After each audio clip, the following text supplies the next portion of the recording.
a maior auctoritas. É a estes sacerdotes que ele dedica a maior seção sobre tratamento, 13 linhas na edição Teubner, contra um total de 4 linhas dedicadas a todos os outros sacerdotes. Comentando sobre seus poderes dos áugures, Cícero lista o poder de encerrar assembleias populares, inclusive aquelas convocadas pelos mais altos magistrados, possuidores de imperium ou potestas. Poder de declarar nulas as decisões dessas assembleias, comitia e concilia. Poder de interromper e parar qualquer assunto que esteja em procedimento com o simples grito aliodie. Para salientar ainda mais esse ponto, Cícero faz uma pergunta retórica. Que poder é mais impressionante que forçar os cônsules a resignar de seus postos? Qual direito é mais sagrado do que aquele de dar ou recusar permissão para o acontecimento de assembleias do povo ou da plebe, ou de revogar leis aprovadas ilegalmente? O ponto mais importante a ser enfatizado é que, em Cícero, a superioridade dos áugures reside em sua ligação especial com a noção da auctoritas. Como Frederico nos lembrou, sacerdotes e colégios sacerdotais eram repositórios de auctoritas. E em De Domo, Cícero enfatiza o auctoritas dos pontífices. Em De Legibus, ele examina a auctoritas dos áugures, que ele considera superior a qualquer outra. Os áugures eram aqueles que têm o poder de conferir ativamente, totalmente e permanentemente a auctoritas, através do ritual de inauguratio, seja a templos, a pessoas ou cerimônias. Sua auctoritas era, por assim dizer, uma auctoritas completa, derivada de Júpiter, que, na ocasião de seu inauguratio, dava a eles esta auctoritas. Os outros sacerdotes e os senadores possuíam um tipo secundário de auctoritas, por possuírem concilium. Sem dúvida que aqui a auctoritas dos áugures é analisada por seu papel central dentro do sistema político romano. Entretanto, o que está em jogo não é tanto o fato que a auctoritas dos áugures seja poder político, mas que o poder dos magistrados, seus imperium e potestas, devam ser sempre enquadrados na auctoritas religiosa dos áugures. As leis da melhor forma de comunidade devem assegurar que o trabalho do Estado seja primeiramente estruturado na aprovação religiosa. A linguagem que Cícero usa é reveladora. Os sacerdotes são necessários para o funcionamento correto do Estado, como as pessoas sempre têm necessidade do concilium e da auctoritas dos optimates.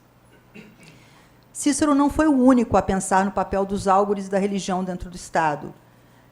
A professora acha que a professora Cláudia Moatti está correta quando diz que, em resposta a uma crise política que se desenvolvia diante de seus olhos, os intelectuais e políticos da época começaram a sistematizar leis existentes, selecionando e ordenando-as, nesse processo estabelecendo os princípios de sua própria res pública. Na sua forma preferida de governo, Cícero dá aos sacerdotes públicos um lugar proeminente, como possuidores de conhecimento. Ao tentar entender por que Cícero alterou, pelo menos em ênfase, mas em algumas áreas cruciais também na prática, a estrutura religiosa de sua comunidade ideal, é importante considerar a condição de caos político e de violência na Roma dos anos 50. Uma boa parte do transtorno na vida política da República foi causada pelo uso e abuso da prática da obnuntiatio e da auspícia de forma geral. O caso mais famoso que colocou o obnuntiatio no centro das atenções aconteceu em 59 a.C., desejando, estou usando a marcação que ela fez, desejando implementar sua primeira lei agrária, César, enfrentando oposição senatorial, voltou-se para o povo. Bíbulos tentou bloquear isso através de obnuntiatio, mas enfrentou reação violenta e foi forçosamente expulso do fórum. Suas fasques foram destruídas e ele coberto de lama, de sujeira, enfim. Foi principalmente em reação a esse episódio que Clódius, em 58, aprovou a assim chamada Lex Claudia de Obnuntiatione. Desculpe, gente, eu não tenho familiaridade com latim, nascida desse evento, mas que teria uma dimensão mais geral. A lei é notoriamente obscura, não apenas porque é conhecida principalmente pelos ataques polêmicos de Cícero e os testemunhos de Ascônio e Dio, que não adicionam muito ao quadro apresentado por Cícero. A lei de Clódius pode ser lida, e a professora defende que era assim que Cícero a lia, como a conquista de dois objetivos. O primeiro, tirar dos magistrados o poder de interferir com assembleias populares, e, no segundo, impor limites, através da lei, na prática de augúrios. A lei pode bem ter sido gerada por uma tentativa de esclarecimento de uma lei sagrada que dava margem à confusão e contestação. Mas, nesse processo, ela também apresentou um conceito novo de como a república deveria ser estruturada. Magistrados ficariam impedidos de interromper assembleias populares e os áugures impedidos de cometer excessos. Quando colocada neste contexto intelectual histórico, é possível entender a ênfase de Cícero nos áugures, não apenas, ou não tanto, como uma propaganda de seu próprio colégio sacerdotal, nem como reflexo ideológico de seu preconceito contra o Senado, nem mesmo como um simples ataque a seu inimigo Clódius, mas sim como uma intervenção no debate político e intelectual do período, sobre como melhor estruturar e governar a república e qual papel dar à religião. A conclusão é que, ao responder à crise que a república enfrentava em seu tempo, Cícero, no seu De Legibus, interviu diretamente no debate político e intelectual da época. Tendo parte ativa nesta tendência intelectual de racionalização, na coleção, seleção e ordenação de regras públicas e religiosas da república, em De Legibus, Cícero está apresentando uma ideia de Estado estruturada em torno do que ele chama potestas populi e na auctoritas senatus. Surge um novo binômio, potestas populi, auctoritas senatus, na base do Estado de Cícero.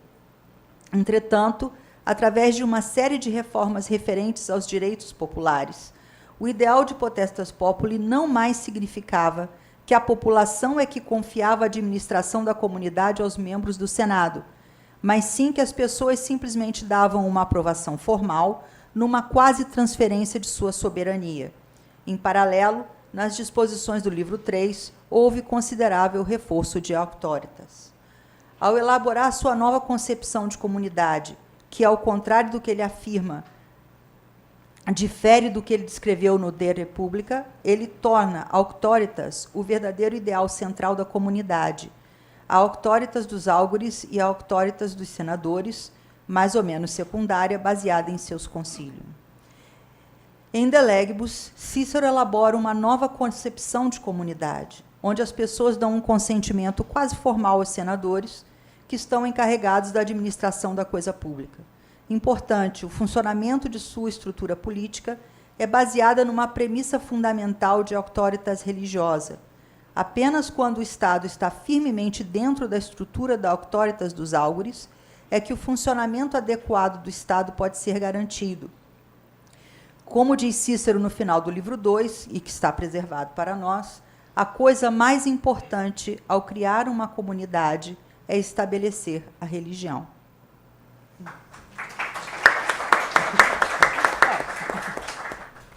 Obrigado, Sue. Now, we've decided to have a round of questions and answers, hopefully. You never know. At the end of this first session, so after the third paper. Claudia, do we have a break now? Yes, indeed. So, sim, Claudia, sim.